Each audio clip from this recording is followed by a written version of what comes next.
Good morning, everybody. Actually, it's a great morning. I got the pineapples on my shirt. Who doesn't love pineapples? My girlfriend's allergic to pineapples, but that has nothing to do with this. I love pineapples, so I got pineapples on my shirt.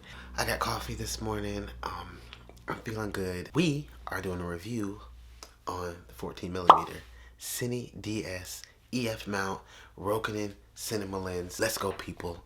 It's about to be a good review.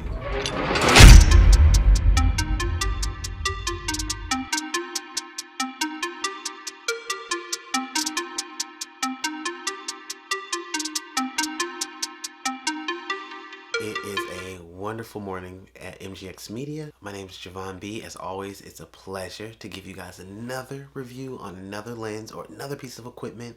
Today is an exciting day because we have acquired our first cinema lens. It's a 14mm Rokinon Cine DS T3.1 lens.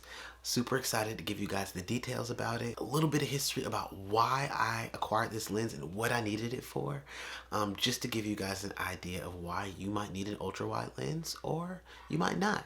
It all depends on the type of art that you're trying to create. I normally shoot with this is my bread and butter right here. This guy, this is my Olympus 40x150, a complete beast of a lens. It's an awesome build. I don't even know how to explain the love relationship that I have with this lens.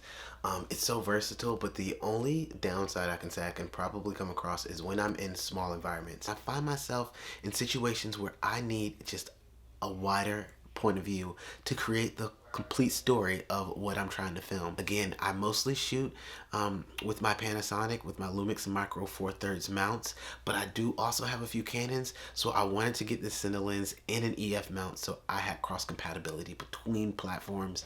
But so far so good. It's been super exciting. Cine lenses, completely same optics as the still lenses, except the hardware on the outside is a little bit different to be able to have the aesthetics that are needed for cinema purposes. So it has a declicked aperture. It doesn't have that clunky click. So if you're in a situation where you're going from a bright room to a dark room and you need to manually adjust your aperture, you can do so in one smooth motion. I think for this particular lens, when I did do the focus, I think it was almost 3 full rotations, so you can see how smooth the focus pulling would be, just using a cinema focus pull. This lens so far has not disappointed me whatsoever. I'm actually using it to film this right now, so it's super crisp, super clear. It's on a Micro Four Thirds mount again, so there's no distortion. Everything's pretty square. The image is super crisp, and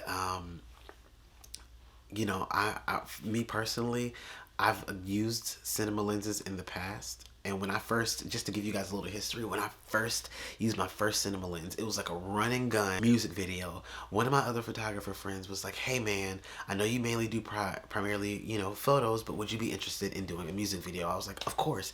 He's like, "I got this 85mm Canon cinema lens. This thing was massive. It was heavy." And I just knew because it was a heavy lens and it had a really big piece of glass on the front that I was just going to kill this video. And that's what I did. I killed it dead. It was so terrible. Like I shot it at like I think 480 or like 720.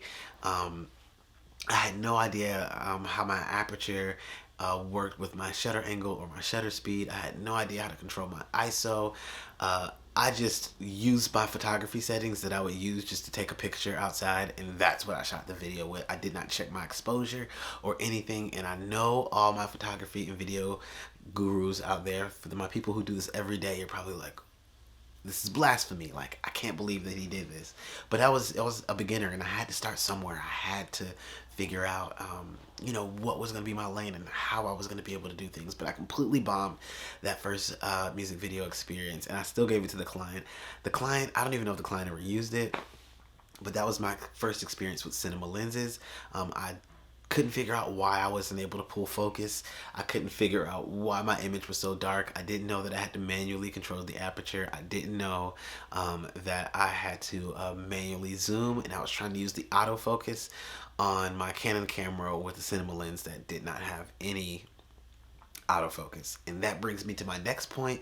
This particular lens does not have any electric contacts that touch the camera, so the camera cannot control this lens. So everything that you're seeing right now is a complete manual adjustment of my aperture and my focal length.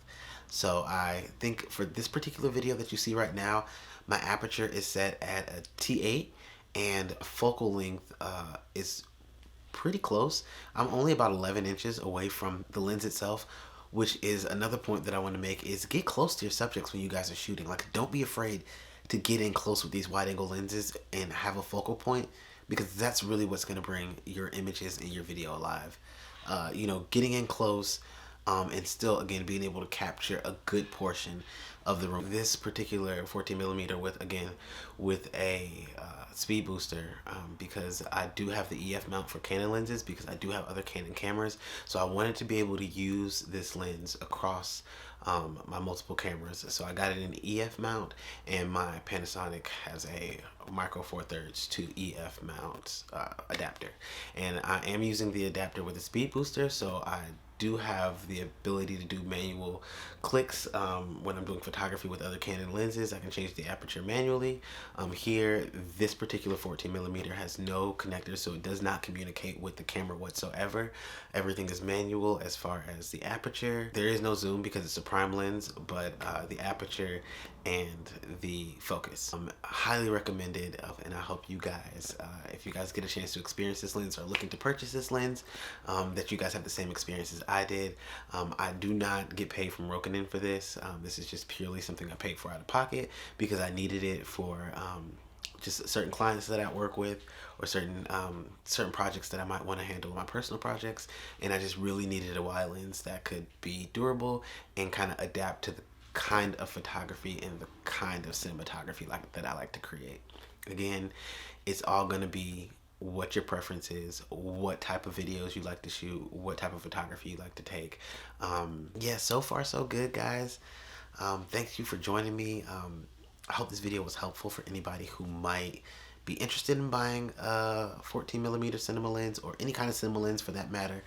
Again, I needed something with a wider angle, with a wider shot, to be able to provide me like something that was still going to be super cinematic. I feel like the glass on these Rokinon lenses, for the price point, super amazing for the quality that you're getting. Like, again, my GH5 is beasting this right now. So please let us know what you want us to make videos on.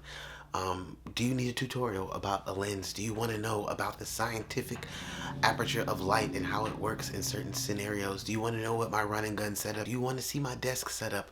Do you want to know my go-to lenses for certain scenarios? Do you want Lightroom tutorials? Do you want Photoshop tutorials? Do you want Adobe Premiere tutorials? Let us know the type of tutorials that you want, or reviews on what kind of products you want.